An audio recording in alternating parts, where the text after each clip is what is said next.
Hey everyone, I'm Nadine and welcome back to Bookish Nook. Today I am doing my September wrap-up.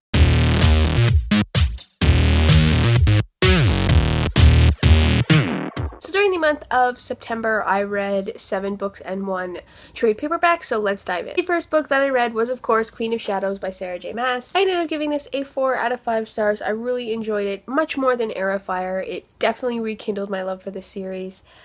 I still had a few issues with it, but overall I definitely loved it, and I absolutely love Rowan, so I can't wait to have more of that. Next up, I picked up The Return by Jennifer L. Armentrout. This is the first book in the spin-off series of the Covenant series, and this follows Seth and his godliness, and it's fantastic. I ended up giving it a 5 out of 5 stars. It was absolutely great. It's really interesting to see this series with a new adult perspective and take on it, so it was a lot of fun. Seth is definitely an intriguing and sexy, swoon-worthy character, so if you've read the Covenant series and enjoyed it, definitely check this out next because you won't be disappointed. Next up, I picked up Until Friday Night by Abby Glines, which is the first book in the Field Party series, I think. This is a young adult book about a guy who is like pretty much the football star, and then a girl who comes to town and she is mute because of a trauma in her past, and they sort of find a connection together and blah blah blah. I ended up giving this a 2 stars. I really hated it. Abby Glines tried to do like a new adult themes in a young adult form, and it didn't work whatsoever to me. The main character, West, is an asshole to say the least. He is just complete garbage. He's such a dick to our main character, and she just keeps coming back for more, and it's really awful to read that. I hate those kind of characters. I don't know, I was just so disappointed with this book. I usually absolutely love Abby Glines' work. She's got an incredible handle on her characters and the emotions they feel and the emotions they go through, but this was a big disappointment. I don't even know if I'm going to pick up the next book. Next up, I reread Volume 3 of Sega by Brian K. Vaughan and Fiona Staples.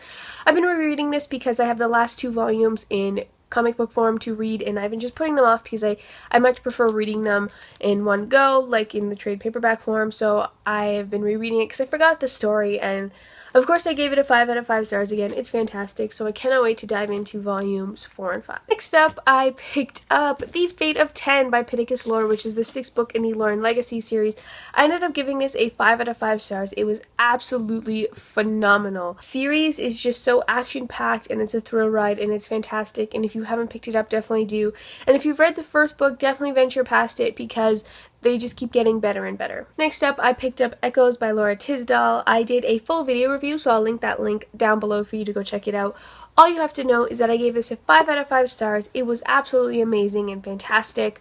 It follows Mallory, who is a hacker, and then other hackers start going missing, and then she's got to figure out what's going on.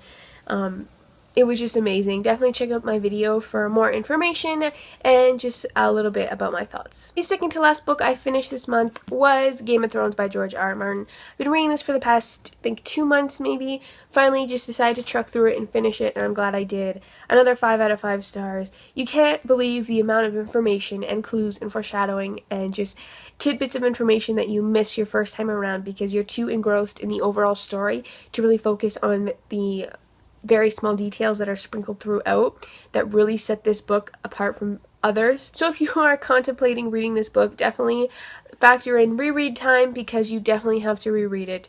As you can see, I took extensive notes ranging from theories, mostly R plus L equals J, historical points like Robert's Rebellion, foreshadowing, quotes that I liked, just great stuff like that. So definitely reread it. And lastly, this month I ended up reading The Secret of the Old Clock by Carolyn Nee. Is that how you pronounce it? I think so.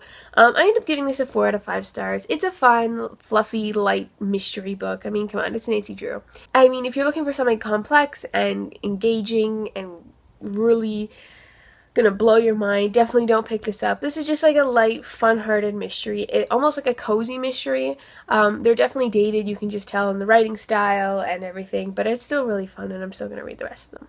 So on to the books that I'm currently reading, and I am currently reading The Glass Arrow by Kristen Simmons. I've been wanting to read this since it came out in February, and I'm finally getting around to reading it. It follows a girl live in a world where everything has been manipulated with, so women don't have the ability to become pregnant, and so now the women are hunted and breeded and treated as slaves in order to produce more males, and our main character has been living in the forest with her family her entire life, and then she's captured and she has to go through the sort of civilized world. I'm about like 3 chapters into it. I'm definitely enjoying it. It's different, but it also sort of reminds me of The Jewel by Amy Ewing as well, and I really like that, so I'm really hoping to see like aspects of The Jewel melded into this different kind of world. So these are the books that I read. I don't think this is gonna work. In the month of September. Let me know down below what you read and if you liked it. Thanks for watching. Bye.